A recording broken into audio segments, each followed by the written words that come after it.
CMRL Exalogic ഇടപാട് കേസിൽ അടുത്ത നീക്കം പിണറായിയിലേക്ക്. ശശിധരൻ കർത്തയുടെ മൊഴിയിൽ നിന്നും പിണറായി വിജയനിലേക്ക് എത്താനാണ് നീക്കം. പ്രതിപക്ഷ നേതാവ് കൂടിയായ പിണറായിയെ ചോദ്യം ചെയ്യുന്ന കാര്യത്തിൽ ED തീരുമാനം ഉടൻ ഉണ്ടാകുമെന്നാണ് വിവരം. അതേസമയം വീണയ്ക്കെതിരായ കൂടുതൽ തെളിവുകളും EDക്ക് ലഭിച്ചിട്ടുണ്ട്. അരുൺ ശങ്കർ വിവരങ്ങളുമായി കൊച്ചിയിൽ നിന്നും ചേരുന്നുണ്ട്. Arun, good morning. കഴിഞ്ഞ ദിവസം തന്നെ വളരെ പ്രധാനപ്പെട്ട വിവരം ഈ മൊഴിയുമായി ബന്ധപ്പെട്ടുള്ളത്. പിണറായിയുടെ വ്യക്തിബന്ധവുമായി ബന്ധപ്പെട്ടാണ് സേവനങ്ങൾ നൽകാതെ ഈ പണം നൽകിയത് തുടങ്ങിയ മൊഴിയുടെ വിശദാംശങ്ങൾ പുറത്തുവിടുകയാണ്. അപ്പോൾ തന്നെ നമ്മൾ ഉറപ്പിച്ചതാണ് ഇനി അടുത്ത നീക്കം പിണറായിയിലേക്കാകും എന്നുള്ളത്. ഉടൻ തന്നെ ചോദ്യം ചെയ്യൽ ഉണ്ടാകുമോ? അത്തരത്തിലുള്ള നടപടികളിലേക്കാണോ ED നീങ്ങുന്നത്?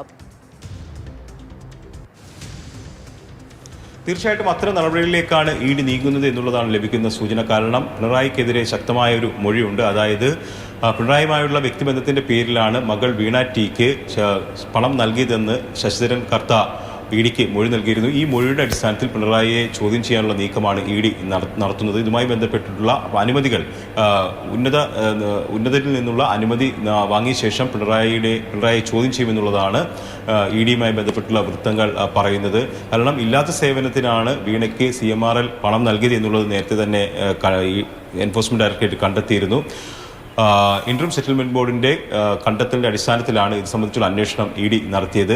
അങ്ങനെ ഇല്ലാത്ത സേവനത്തിന് പണം നൽകിയത് എന്തിന്റെ പേരിലാണെന്നുള്ളതായിരുന്നു മറ്റൊരു പ്രധാനപ്പെട്ട ചോദ്യം. സ്വാഭാവികമായിട്ടും അങ്ങനെ ഒരു ചോദ്യം ഉയരും. ആ ചോദ്യത്തിനാണ് ED ഉത്തരം കണ്ടെത്തിയിരിക്കുന്നത്. അത് പിണറായി കാരണമാണ് വീണയ്ക്ക് ശശിധരൻ കർത്ത പണം നൽകിയത്, വ്യക്തിബന്ധത്തിന്റെ പേരിൽ പണം നൽകിയതെന്ന് ശശിധരൻ കർത്ത തന്നെ EDക്ക് മൊഴി നൽകി. ഈ മൊഴിയുടെ അടിസ്ഥാനത്തിൽ പിണറായിയെ ചോദ്യം ചെയ്യേണ്ടി വരും. അത് ഉടൻ തന്നെ ഉണ്ടാകും എന്നുള്ളത് തന്നെയാണ് ED വൃത്തങ്ങൾ നൽകുന്ന സൂചന. അതോടൊപ്പം തന്നെയാണ് വീണയ്ക്കെതിരെ കൂടുതൽ തെളിവുകൾ ഇപ്പോൾ പുറത്തു വരുന്നുണ്ട്. നേരത്തെ വീണയുടെ കൈവശമുണ്ടായിരുന്ന ഐഫോണും മറ്റൊരു ഡയറിയും ഒരു ഷീറ്റ് പേപ്പറും ഈ കേസുമായി ബന്ധപ്പെട്ട് പിടിച്ചെടുത്തിരുന്നു. പക്ഷേ അതിനപ്പുറത്തേക്കും ചില കാര്യങ്ങൾ കൂടി ഇപ്പോൾ പുറത്തു വരുന്നുണ്ട്. അതായത് ഈ ഇല്ലാത്ത സേവനത്തിന് പണം നൽകിയതുമായി ബന്ധപ്പെട്ട് ഇൻവോയ്സ് ഇല്ലാതെ പണം കൈമാറി എന്നതാണ് ഇപ്പോൾ പുറത്തു വരുന്ന വിവരം. അതായത് സാധാരണഗതിയിൽ രണ്ട് കമ്പനികൾ തമ്മിലുള്ള കരാറുമായി ബന്ധപ്പെട്ട് പണം കൈമാറുമ്പോൾ ഇൻവോയ്സ്, അതായത് രസീത് അക്കാര്യത്തിൽ ഉണ്ടാകും, ഒരു രേഖ ഉണ്ടാകും എന്നുള്ളതാണ്. പക്ഷേ അങ്ങനെ ഒരു രേഖയും ഇല്ലാതെ 45 ലക്ഷം രൂപ വീണയ്ക്ക് കൈമാറി പിന്നീടാണ് ഇത് സംബന്ധിച്ചുള്ള രേഖ തട്ടിക്കൂട്ടിയത് എന്നുള്ള ഒരു കണ്ടെത്തലാണ് EDയുടെ ഭാഗത്തു നിന്ന് നടത്തിയിരിക്കുന്നത്. അതോടൊപ്പം തന്നെ ഈ വീണയ്ക്ക് ഈ ഒന്നാം പിണറായി സർക്കാരിന്റെ നടപടിയിലേക്കും ഈ അന്വേഷണം നീളുന്നുണ്ടായിരുന്നു. ഈ CMRLന്റെ തട്ടിപ്പുമായി ബന്ധപ്പെട്ടുള്ള വിവരങ്ങളും ഇതുമായി ബന്ധപ്പെട്ട് പുറത്തു വരുന്നുണ്ട്.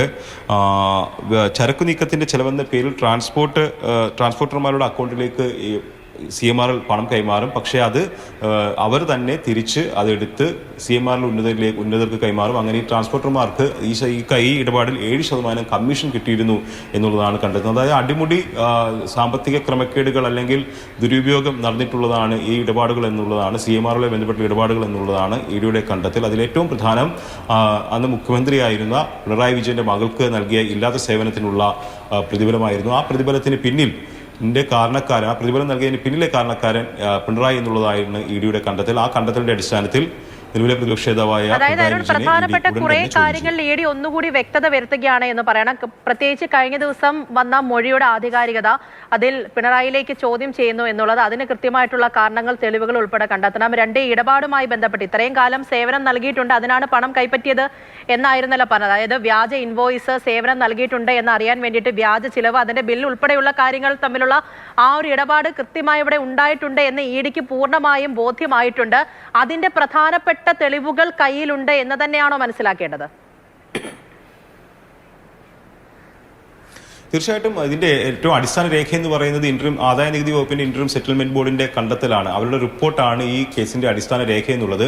ആ അടിസ്ഥാന രേഖയിൽ തന്നെ ഈ ഇല്ലാത്ത സേവനത്തിനാണ് പണം നൽകിയത് എന്നുള്ളത് വ്യക്തമായിരുന്നു. അതിന്റെ അടിസ്ഥാനത്തിലുള്ള അന്വേഷണമാണ് എൻഫോഴ്സ്മെന്റ് ഡയറക്ടറേറ്റ് നടത്തിയത്. ആ അന്വേഷണത്തിൽ ഈ റിപ്പോർട്ടിലെ കണ്ടെത്തൽ ശരിവെക്കുന്ന തരത്തിലുള്ള രേഖകളാണ് EDക്ക് ലഭിച്ചത്. അതിൽ ഏറ്റവും പ്രധാനമെന്നുള്ളത് നമ്മൾ നേരത്തെ പറഞ്ഞതുപോലെ ഈ വീണയ്ക്ക് ഇല്ലാത്ത സേവനത്തിന് പണം ഒരു കമ്പനി നൽകുമ്പോൾ അത് എന്താണ് അതിൻ്റെ അടിസ്ഥാനം, എന്ത് കാരണത്തിൻ്റെ അടിസ്ഥാനത്തിലാണ് അങ്ങനെ ഒരു പണം നൽകുന്നത് എന്നുള്ളത് വളരെ പ്രധാനപ്പെട്ട ചോദ്യമാണ്. അപ്പോൾ ആ ചോദ്യത്തിനുള്ള ഉത്തരമാണ് പിണറായിയിൽ എത്തി നിൽക്കുന്നത്. പിണറായിയുമായിട്ടുള്ള വ്യക്തിബന്ധമാണ് താൻ പണം നൽകാൻ കാരണമെന്ന് ശശിധരൻ കർത്ത തന്നെ മൊഴി നൽകിയിട്ടുണ്ട്. അതുപോലെ തന്നെ വീണയും ഇക്കാര്യത്തിൽ ഇല്ലാതെ സേവനങ്ങളൊന്നും നൽകിയിട്ടില്ല, സേവനങ്ങളൊന്നും നൽകാതെയാണ് തനിക്ക് പണം ലഭിച്ചത് എന്നുള്ളൊരു മൊഴിയും വീണ കൊടുത്തിട്ടുണ്ട്. അപ്പോൾ ഈ രണ്ട് മൊഴികളും ഈ കേസിനെ സംബന്ധിച്ച് വളരെ സുപ്രധാനമാണ്. കാരണം ഈ കേസ് എന്ന് പറയുന്നത് ഇല്ലാത്ത സേവനത്തിന് വീണ പണം കൈപ്പറ്റി 1,78,00,000 രൂപ കൈപ്പറ്റി എന്നുള്ളതാണ്. ആ ഇടപാടിൽ സ്വാഭാവികമായിട്ടും രണ്ട് ചോദ്യങ്ങൾ ഉണ്ടായിരുന്നു. എന്തിനായിരുന്നു നൽകിയത്, സേവനങ്ങൾ നൽകാതെയായിരുന്നോ നൽകിയത് എന്നുള്ളത്. ആ രണ്ട് ചോദ്യങ്ങളുടെയും ഉത്തരം ലഭിച്ച സ്ഥിതിക്കാണ് ഏറ്റവും പ്രധാനപ്പെട്ട ആളെന്ന നിലയിൽ ഇക്കാര്യത്തിൽ പിണറായി വിജയനെ ചോദ്യം ചെയ്യാൻ ഇ ഡി തയ്യാറെടുക്കുന്നത്. നമ്മൾ കണ്ടതാണ് പിണറായി താമസിക്കുന്ന തിരുവനന്തപുരത്തെ വീട്ടിൽ നടത്തിയ റെയ്ഡിൽ ഏത് തരത്തിലുള്ള പ്രതികരണമാണ് ഉണ്ടായിരുന്നത്. ഇനി പിണറായി വിജയനെ ഇ ഡി ചോദ്യം ചെയ്യാൻ വിളിപ്പിച്ചു കഴിഞ്ഞാൽ അതിനോടും രാഷ്ട്രീയമായി CPM എങ്ങനെ പ്രതികരിക്കും എന്നുള്ളത് വളരെ പ്രധാനപ്പെട്ടതാണ്. അതുകൊണ്ട് തന്നെ കൃത്യമായ എന്തായാലും നിർണായകമായ നടപടികളിലേക്ക് ഇ ഡി കടക്കുന്നു എന്ന് തന്നെയാണ് വ്യക്തമാകേണ്ടത്. ഇതുവരെയുള്ള കാര്യങ്ങൾക്കെല്ലാം തന്നെ ഒന്നും കൂടി വ്യക്തത വരുന്നതാണ്. ആ തരത്തിലാണ് ഇ ഡിയുടെ നടപടിക്രമങ്ങൾ പോകുന്നത് എന്നാണ് മനസ്സിലാക്കേണ്ടത്. CMR എക്സാലോജിക് ഇടപാട് കേസിൽ അടുത്ത നീക്കം എന്തായാലും പിണറായിലേക്കായിരിക്കും. കഴിഞ്ഞ ദിവസം നിർണായകമായ മൊഴിയുടെ വിശദാംശങ്ങൾ പുറത്തു വന്നതാണ് ശശിധരൻ കർത്തിയുടെ. അതിൽ നിന്ന് പിണറായി വിജയനിലേക്ക് എത്താനും ആ ചോദ്യം ചെയ്യലിലേക്ക് കൂടി പോകുന്ന തലത്തിൽ കാര്യങ്ങൾ നീങ്ങുന്നു എന്നാണ് മനസ്സിലാകുന്നത്. ഒപ്പം നിർണായകമായ മറ്റ് തെളിവുകളും ഇ ഡിക്ക് ലഭിച്ചിരിക്കുന്നു. എസ് അരുൺ ശങ്കറാണ് ആ വാർത്തയുടെ വിശദാംശങ്ങൾ ഇപ്പോൾ നൽകിയത്. ഇനി